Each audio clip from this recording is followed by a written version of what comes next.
What's going on with y'all, man, today? Welcome to the goddamn Genius Club. Man, let's get right into it, man, with this clip I found. With I ain't find it. I be strolling and shit, but on Willie D podcast, one of the ghetto boys, shout out to him. And he had Big Gipp on there. Big Gipp from the Dungeon family. If you don't know, background is like Outkast, Ceelo, Big Boy and them. I mean, that we can keep going. You know what I'm saying? But that's Dungeon family. Good old fashioned soul food. All right, them. You know what I'm saying? So Big Gipp. I had to bring this clip up because most of the time, when you know,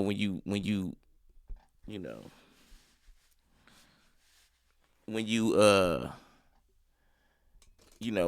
when you start off in this rap shit for real, and when you got other people with you, it could get ugly sometimes because a lot of niggas ain't gonna keep it 100 with you, you know. So I thought that this clip was, really real on some 100 shit. Let's just get into it. Big Gipp talking to Willie D. Let's go. Started, some you like to start shit a lot, like but you want to just see what's happening, right? Yeah. But you do have a penchant for calling out the BS, And what I want to know is, has there ever been a time in your life, in your career specifically, where you've had to compromise your spirit to keep the movement going? No, I think it was a time where I recognized that spirit being in front of my face. I recognized it's almost like you wait for those times and you wait for these accolades, but when you get into these places, you also have to understand there's things that people have to do to get the accolades. I've never been a person that like to be I call it the get along game. It's like I follow what the masses follow. I've never been a person like that, and I think that's really because of the rearing of my father, the rearing of my mother, always thinking about what this is, how it affects you, and how do you avoid it. I'm Matt Alanis, and my business is powered by Shopify. Ready to take your business to the next level? Shopify's got the tools you need to grow. Like sales tools to sell everywhere your customers. The situation that you're asking about is probably the situation when after LaFace closed, and I think only me and Ceelo got major deals, and Timo and Cujo didn't have a major deal. And I think in that time space, I made a decision to go to LA and ask him to drop me, because I looked at it like, if me and Ceelo.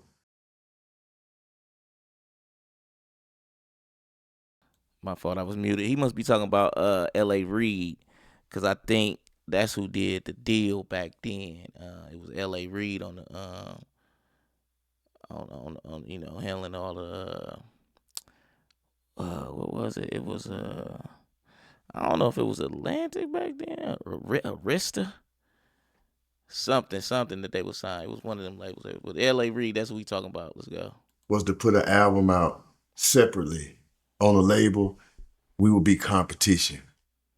And I didn't want to have anything to do with making one of my brothers my competition on the same label. So I asked LA to release me. And I walked away from a $500,000 deal and went to Koch at the time, opened up Goody Mob Records, because I didn't want to leave Timo and Cujo behind. And I gave both of them the opportunity to put records out. And they put out the Lumberjack albums, and I put out my first solo album. And we put out a Goody Mob album without Ceelo. So I think that was the time that I think I was put in a place of understanding. The industry wants you to think about you and yourself. I mean, he not lying. That's some real shit. You know what I'm saying? Cause what Jay-Z didn't do it. I mean, you can name 100 niggas that ain't kept it as real as Gipp done kept it. You know what I'm saying? In the industry. So, and usually you won't hear about niggas like that. You know what I'm saying? Because how the industry is running, it'll just kind of, you'll get a real nigga like that don't got no business being in the industry for real, because he not with none of the games and none of the fake shit for real. It's like, I thought it was on the up and up. You know what I'm saying? But this some real shit though. Let's go. That's not what raised me. The one man game and that wasn't what raised me. What raised me was, if I get in, I'm supposed to pull 5 more in. And I think hip hop stopped being like that once the money started coming in. I think once money started coming in and fame started coming in, and then another group of kind of people started coming around you, it's like they always come around your crew and they You know what group of people he talking about? He talking about them people that run the industry, Jimmy Iovine and them. What's their name? With the y'all know who I'm talking about. Damn, I forget their name. What's their goddamn Lucian Grange and them. You know what I'm saying? Goddamn, you know what people he talking about, man. Them motherfuckers that come. You know what I'm saying? Cause one thing about it, they can wait. They can wait a long time because they looking at it like, we already rich. We already got the money. We getting money for our next generation and they next generation and they next generation and they next generation. You know what I'm saying? So they can fuck you out of some money and they might not get the money, but it's going to their whole family. So don't be tricked out of your bag, bro. Cause that's how you getting tricked out your bag when it come to this shit, man. Let's go. pick who they like. And then they start taking him here and making him feel special and more valuable than the rest of the crew. And I've always had an eye for that. Like I was like one of the protectors of the dungeon. So when you came to the dungeon back in the day, if you couldn't get past us, then that means we didn't trust you. So to have that kind of system before we was in music, once we got into music, I really became a headache to executives. Because I would a lot of times be like, man, you ain't did shit to tell me nothing. And if they were to take their credit card away from you, you ain't worth nothing. So why do I have to value your opinion about where this group or where we going as a group? And I think man,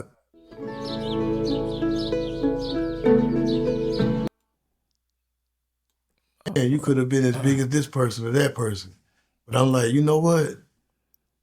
Well, I mean, it sounds like he talking about like Ceelo now, specifically Ceelo when he's saying that. You know what I'm saying? Because it's like that's still his brother, I'm sure, but he did take the deal. You know what I'm saying? And he did blow up.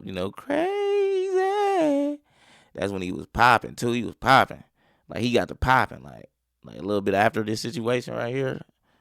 Cause Ceelo had a career after, when they put out the Dungeon Family. Cause I remember, cause I used to be a fan, and I remember when they put out the Dungeon Family, and I remember that Ceelo wasn't on there. Ceelo was a major part of the group. If you know anything about, it was Gipp, and it was just all of them made, Dungeon Family. It was so when you could tell when Ceelo was missing. You know what I'm saying? But the album was still nice though. Like even without Ceelo, they did their thing on there. But you could tell, you know what I'm saying? So really, Ceelo, he ain't really keep it. It's a lot of niggas ain't gonna keep it real for that money, man. They got a family to feed. I guess. I don't know, man. Shit. this is where I need to be. Cause see, the difference between me and a lot of artists is that I'd already experienced a lot of life. I had my first car at 16 years old. I had already been on train, planes, and everything else before I got to the industry. So the industry never was nothing. Only thing they were giving me was a bigger stage and showing me what fame was. But as far as coming from a solid household with rules and regulations, man, the industry, I was ready for the industry before I got there. Because I knew what I was not going to do. And I knew what I wasn't going to. All right, y'all. Well, I was just showing y'all Big Gipp, man. Y'all let me know how y'all feel about it. I think he one of the realest. You know what I'm saying? A lot of niggas would have, fake chose up. You know what I'm saying? Did some bullshit for real. So, y'all let me know what it is, man. You know what I'm saying? Like that like button, comment, subscribe, and give your boys some goddamn engagements. I'm out.